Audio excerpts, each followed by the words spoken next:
Hello बच्चों। आज हम सेकंड चैप्टर का नेक्स्ट टॉपिक पढ़ेंगे जिसका नाम है Pauli's exclusion principle.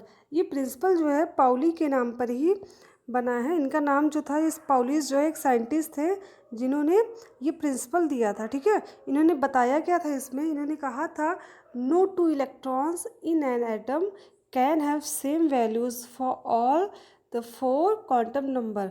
Quantum number आपको पता होगा, मैंने इसके पहले वीडियो में क्वांटम नंबर आपको पढ़ाया था कि क्वांटम नंबर क्या होते हैं। ठीक है, 4 टाइप्स के क्वांटम नंबर बताए थे हमने, principal quantum number, azimuthal quantum number, magnetic quantum number and spin quantum number. ठीक है, तो हम उन्हीं 4 क्वांटम नंबर की बात करें, यानी कि पाउली ने उन्हीं 4 क्वांटम नंबर की बात की है। इन्होंने बोला कि किसी भी सेम एटम के 2 इलेक्ट्रॉन जो होते हैं उनके लिए चारों क्वांटम नंबर की वैल्यू सेम नहीं हो सकती।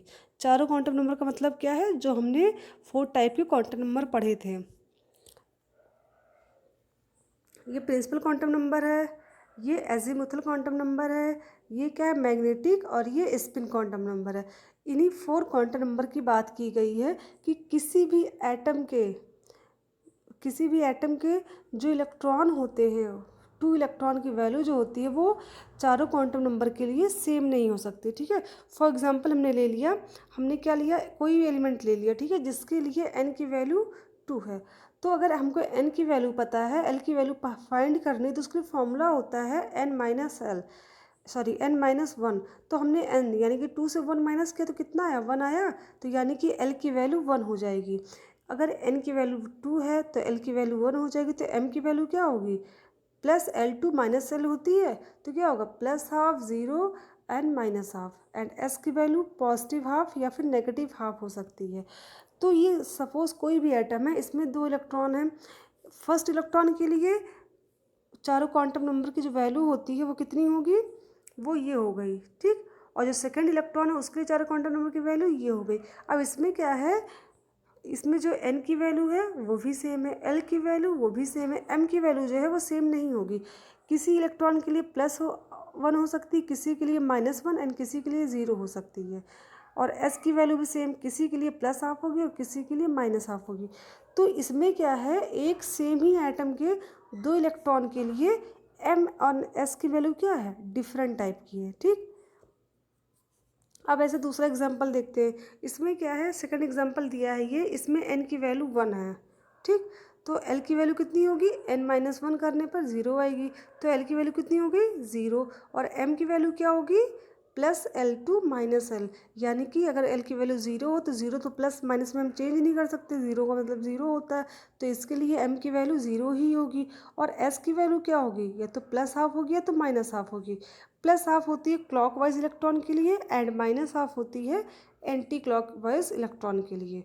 ठीक है, अब देखते हैं हम लोग 2 इलेक्ट्रॉन है, अब इसमें हम फिल करेंगे। हमने एक ऑर्बिटल फाइन बनाया यहाँ पे, ये क्या है, एक ऑर्बिटल जिसमें 2 इलेक्ट्रॉन फिल कर दिए। एक ऐसा इलेक्ट्रॉन जिसके लिए n की वैल्यू 1 है, l की वैल्यू 0 है, m की वैल्यू 0 है एंड s की वैल्यू क्या है, प्लस हाफ है। और दूसरा इलेक्ट्रॉन एंटी क्लॉकवाइज ले लिया जिसके लिए n-l-m की वैल्यू भी क्या है, जो इस इलेक्ट्रॉन के लिए थी वही इसके लिए भी है, बट s की वैल्यू क्या, माइनस हाफ है।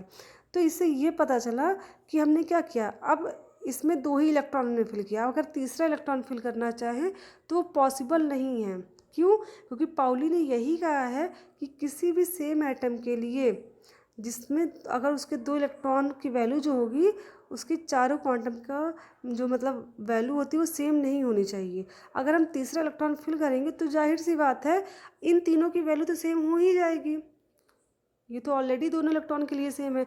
बट जो s की वैल्यू है वो भी थर्ड इलेक्ट्रॉन के लिए सेम हो जाएगी। कैसे, क्योंकि s के लिए सिर्फ 2 ही वैल्यू होती है, प्लस हाफ एक माइनस हाफ। तो ऑब्वियस सी बात है जो थर्ड इलेक्ट्रॉन इसमें फिल होगा वो ये तो प्लस हाफ वाला होगा या तो माइनस हाफ वाला होगा। तो फिर इस तरह से चारों क्वांटम नंबर की वैल्यू सेम हो जाएगी। तो इसलिए जो पाउलीज ने एक्सक्लूसिव प्रिंसिपल दिया था अपना, इसके बेस पर एक बात आती है कि किसी भी ऑर्बिटल में 2 इलेक्ट्रॉन से ज़्यादा इलेक्ट्रॉन नहीं फिल किए जा सकते। ठीक है, एक क्लॉकवाइज हो सकता है, एक एंटी क्लॉकवाइज हो सकता है, ठीक है। तो पाउली के प्रिंसिपल से ही ये बात सामने है, यानी कि इनकी प्रिंसिपल से ही कंक्लूजन निकला। One orbital has 2 electron with opposite spin. Opposite spin का मतलब क्या हो गया, वो जो स्पिन करते हैं, स्पिनिंग क्लॉकवाइज एंटी क्लॉकवाइज जो राउंड करते हैं, उसकी बात की गई है। तो यानी कि किसी भी ऑर्बिटल में मोर देन 2 इलेक्ट्रॉन नहीं रह सकते, यानी कि सिर्फ 2 इलेक्ट्रॉन रह सकते हैं, एक क्लॉकवाइज एक एंटी क्लॉकवाइज।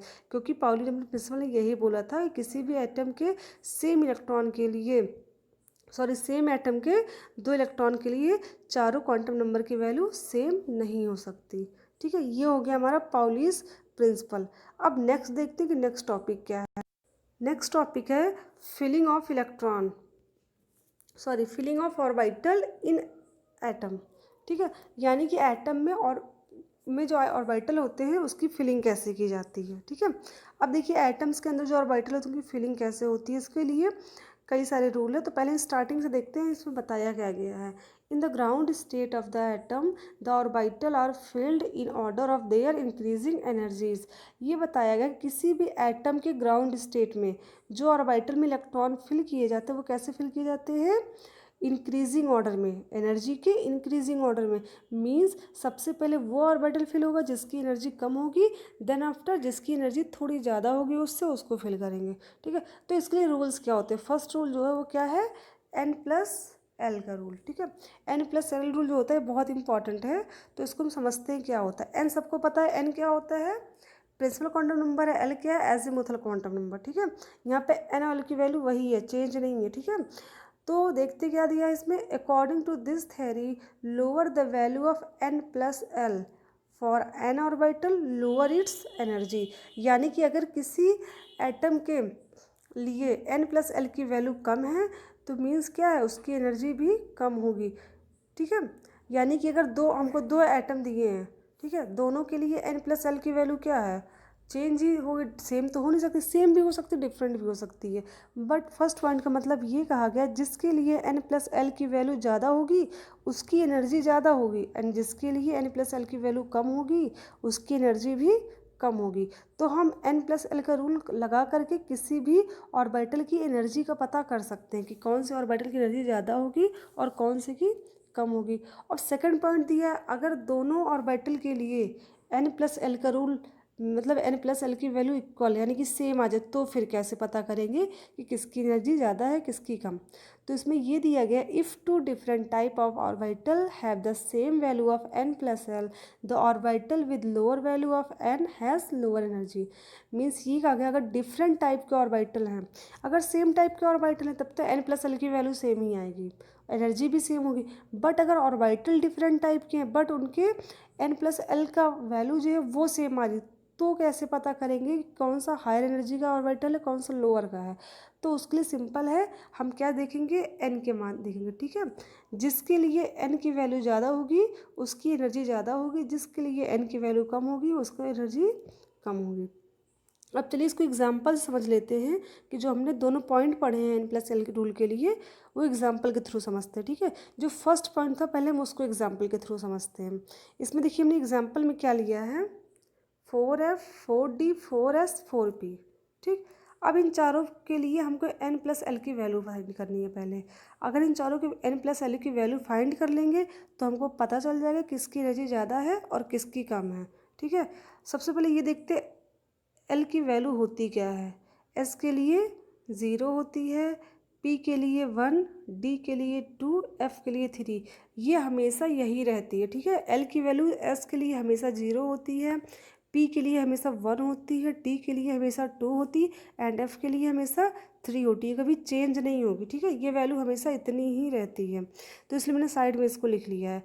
अब चलिए देखते हैं 4F, ठीक है। अब 4F के लिए हमें क्या करना है, N+L की वैल्यू फाइंड करनी है। तो सबसे पहले हम फॉर्मूला लिखेंगे N+L। अब इसमें 4F में N का मान कितना है, 4।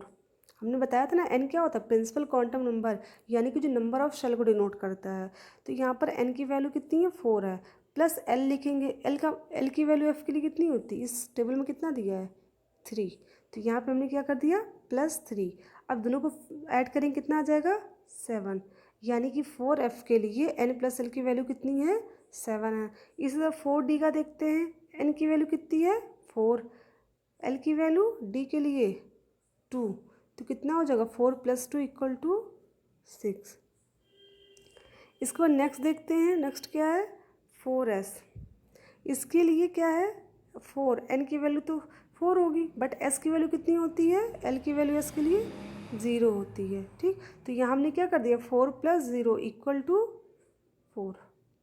इसी तरह 4p की वैल्यू देखते हैं, n + l। n कितना दिया 4p में? 4 ही दिया है। n की वैल्यू सब में सेम है, 4 सबकी है, बट l की वैल्यू चेंज है। p के लिए l की वैल्यू 1 होती है, तो क्या हो जाएगा? 4 + 1 = 5। ठीक है, तो इसमें हमने देखा, क्या देखा कि सबकी वैल्यू क्या है? डिफरेंट डिफरेंट आई है। n + l के लिए वैल्यू क्या है? सबकी अलग अलग है ना। ये f के लिए है, ये d के लिए है, ये s के लिए, ये p के लिए। सबसे ज़्यादा वैल्यू किसकी आई है? f की आई है, तो सबसे ज़्यादा एनर्जी किसकी होगी? 4f की होगी। देन किसकी आई? 4d की, तो सबसे सेकंड नंबर पर एनर्जी इसकी होगी। और सबसे कम वैल्यू किसकी है? 4s की है, यानी कि सबसे कम एनर्जी किसकी होगी? 4s की। अगर हमको इस तरह हमको ऑर्बिटल दिए तो हम इस तरह n + l के थ्रू एनर्जी पता करके इलेक्ट्रॉन फिल कर सकते हैं। ठीक है, ये हो गया फर्स्ट पॉइंट का मतलब। अब देखते हैं सेकंड पॉइंट का मतलब क्या। अगर सेम टाइप का n + l की वैल्यू है, बट क्या है? ऑर्बिटल डिफरेंट टाइप के हैं, तो कैसे पता करेंगे कि किसकी एनर्जी ज़्यादा है और किसकी कम? अब देखिए सेकंड पॉइंट में क्या दिया था, अगर ऑर्बिटल क्या हो? सेम हो, सॉरी n + l की वैल्यू सेम हो, बट ऑर्बिटल डिफरेंट हो, तो कैसे एनर्जी पता करेंगे? ठीक है, अब देखिए यहाँ पे हमने, इसमें भी मैंने 4 एग्जांपल लिए। फर्स्ट है 4f, second is 5d and 6p 7s। अब इसमें देखते हैं क्या होगा। पहला जो है 4f जो है, n की वैल्यू 4 है, सबको पता है n क्या होता है? n यही होता है ना कि स्टार्टिंग में ये n बताता है। ठीक है, ये n है, प्रिंसिपल क्वांटम नंबर। f के लिए l की वैल्यू 3 होती है, ऐड करेंगे 7 आ गया।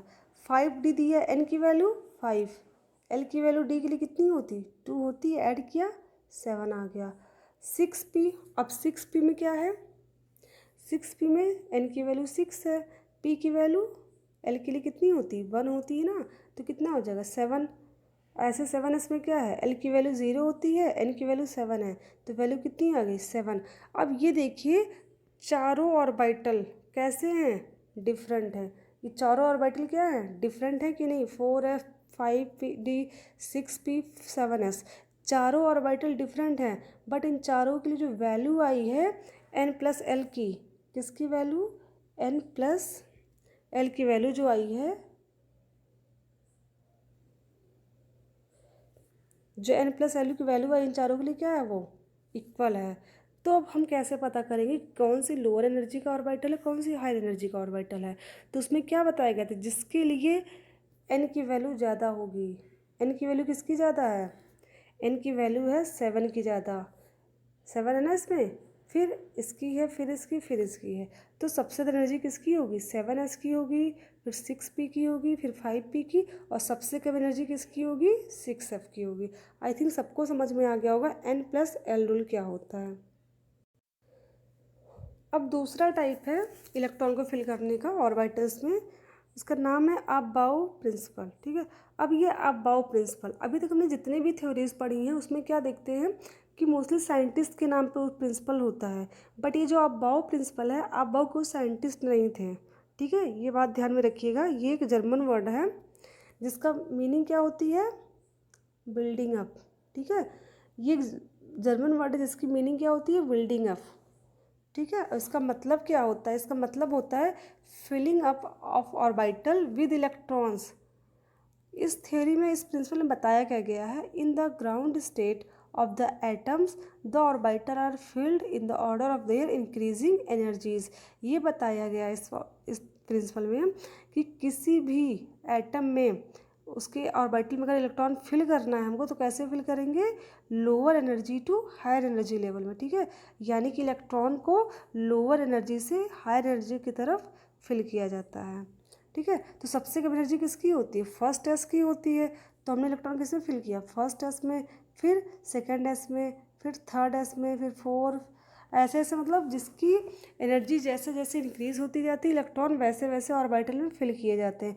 यानी कि आप बॉब प्रिंसिपल में सिर्फ इतना ध्यान देना है कि एनर्जी कैसे फिल किया जाता है, lower energy level to higher energy level में। ठीक है, ये जो आप बॉब का ये जो बना हुआ टेबल ये है एनर्जी का डायग्राम। ठीक है, एनर्जी कैसे होती है, किसकी किसकी कम होती, किसकी ज़्यादा, इन्होंने इस पर डिनोट किया। सबसे ज़्यादा सबसे कम होती 1s की, फिर किसकी होती 2s की, फिर ऐसे 2p, फिर 3s, फिर 4p, ऐसे ऐसे इन्होंने क्या किया है, इसको दिखाया है इस एरो के थ्रू।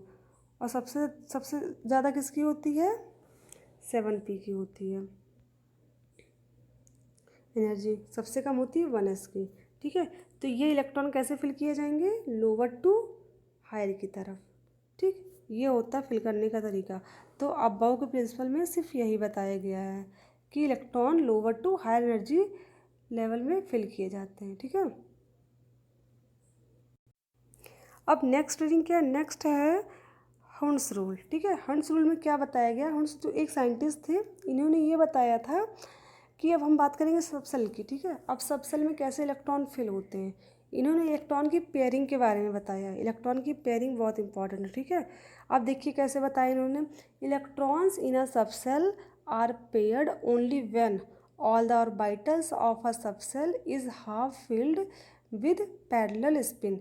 इन्होंने बोला कि किसी भी सबसेल में इलेक्ट्रॉन, किसी भी सबसेल के ऑर्बिटल में जो इलेक्ट्रॉन होते हैं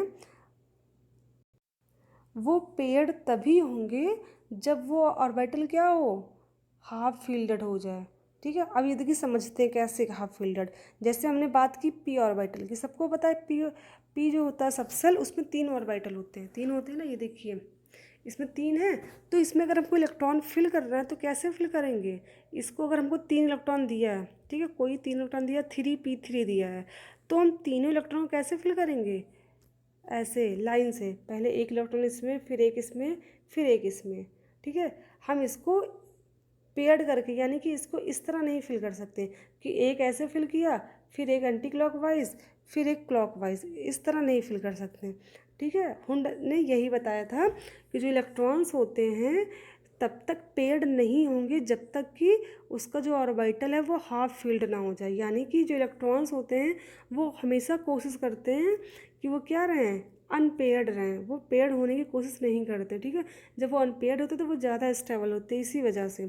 तो ये जो होते हैं इलेक्ट्रॉन ऐसे फिल किए जाएंगे, ना कि ऐसे। हुंस ने यही बताया था। ठीक है, अब देखिए इसमें 5 इलेक्ट्रॉन थे, ये तरीका सही है। इसमें क्या है 4 इलेक्ट्रॉन है, तो 4 ये ऐसे नहीं भरा जाएगा, इसमें कैसे फिल होगा, एक क्लॉकवाइज, फिर देन दूसरा यहाँ क्लॉकवाइज, तीसरा यहाँ, फिर चौथा यहाँ पे फिल होगा। ठीक, तब ये सही होगा। हुंस ने बस इतना बताया था कि इलेक्ट्रॉन तब तक पेयर्ड नहीं हो सकते जब तक कि उस ऑर्बिटल में हाफ फील्डेड ऑर्बिटल ना रह जाए। यानी कि जैसे अगर डी ऑर्बिटल दिया है तो उसमें हाफ फील्डेड कब होगा, जब डी ऑर्बिटल में 5 इलेक्ट्रॉन फिल हो जाएं। जैसे डी ऑर्बिटल है हमारा,